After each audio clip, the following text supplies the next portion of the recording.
Bonjour à tous, je me situe aujourd'hui à Povoarí-Umiños, qui est un village qui se trouve à 5 minutes environ de la ville de Alcañiz et environ un quart d'heure de la ville de Castelo Branco. Donc je vais vous proposer une maison à réhabiliter. Elle fait une superficie de 88 mètres carrés plus le grenier avec une très belle hauteur sous plafond. Il y a une terrasse et il y a également donc un jardinet d'environ une quarantaine de mètres carrés. À tout de suite. Voici donc la façade de la maison. Et sur la façade, vous avez une porte et une fenêtre, donc qui est la fenêtre de l'étage. Et comme vous pouvez le voir, au-dessus du premier étage, il y a encore une très belle hauteur sous plafond. Mais nous allons voir ça dans la visite. Donc là, en face de la porte, ça c'est vraiment traditionnel des maisons anciennes au Portugal. Très souvent, les escaliers sont juste en face de la porte. Voilà, donc je vous rappelle, ça c'est ma petite collègue. Ici, donc, nous avons une pièce, ça, aveugle.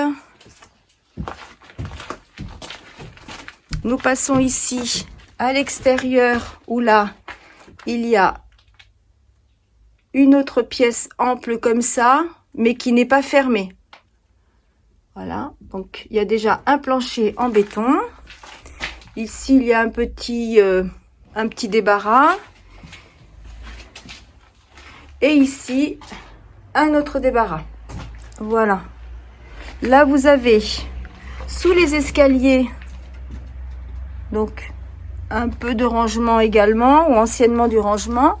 Et le terrain, donc, est celui-ci. Environ une quarantaine de mètres carrés. La maison fait 44 mètres carrés d'implantation. Et elle fait donc, elle est édifiée sur un terrain de 78 mètres carrés. Donc nous allons à l'étage.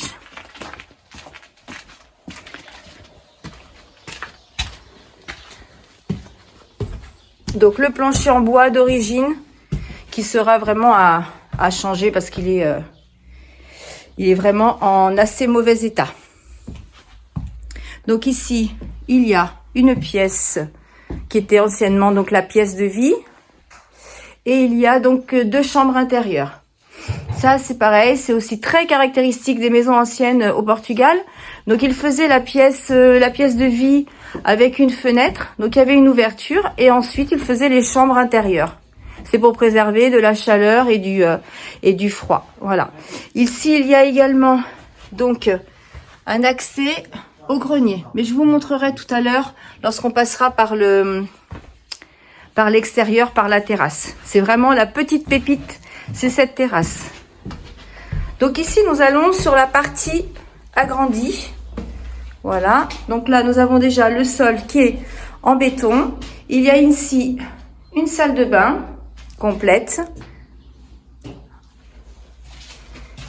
Là, il y a la porte qui donne accès aux escaliers. Il y a une toute petite terrasse, un petit balconnet. Ici, il y a une cuisine ancienne. Comme je vous le disais, cette maison est totalement à revisiter et à repenser. Et là, il y a un petit débarras. Voilà. Donc, il y a les arrivées d'eau, d'électricité, bien évidemment. Et ici, donc, nous avons l'accès à ce petit balconnet qui donne également accès à la terrasse. Voilà. Ici, il y a donc l'escalier qui mène au jardin. Des carrés très sympathiques. Et là, donc, je vais vous montrer la petite pépite, comme je vous disais.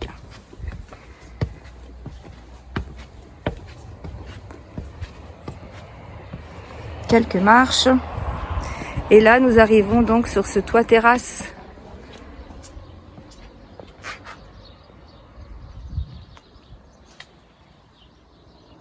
Voilà.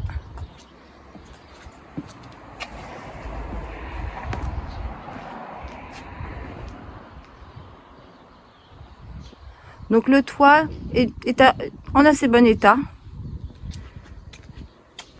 Et ici, donc, je vous montre le grenier.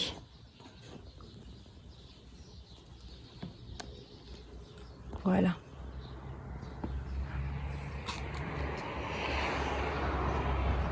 Il y a un petit point d'eau. Regardez cette terrasse. Très très très sympathique. Donc nous allons redescendre.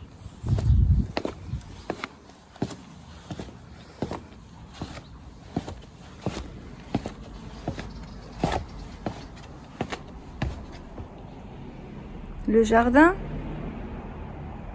il faut l'imaginer paysager. Il y a là un grand olivier. Il y a des vignes. Il faut vraiment se projeter. Imaginez avec une petite balancelle, une petite table, un coin barbecue. Il y a vraiment de quoi faire avec de l'imagination, des travaux. Vous pouvez rendre vraiment cette maison son charme d'antan et lui redonner vie. Voilà, donc je refais un petit tour. Cette cuisine, le petit cagibi qui est là-bas au fond. Ici nous avons la salle de bain. Nous revenons dans la partie ancienne, donc plus basse. Et là donc la partie pièce de vie avec les deux chambres intérieures. Et là donc en face, nous avons la porte d'entrée. Et voilà, donc s'achève la visite de cette petite maisonnette à retaper. Donc je vous le rappelle, 78 mètres carrés de terrain. La maison fait 44 mètres carrés au sol, donc 88 mètres carrés d'habitation. Et donc n'hésitez pas à nous contacter pour toute demande. Suivez-nous sur nos réseaux sociaux et je suis Virginie pour l'agence BM Immobiliare.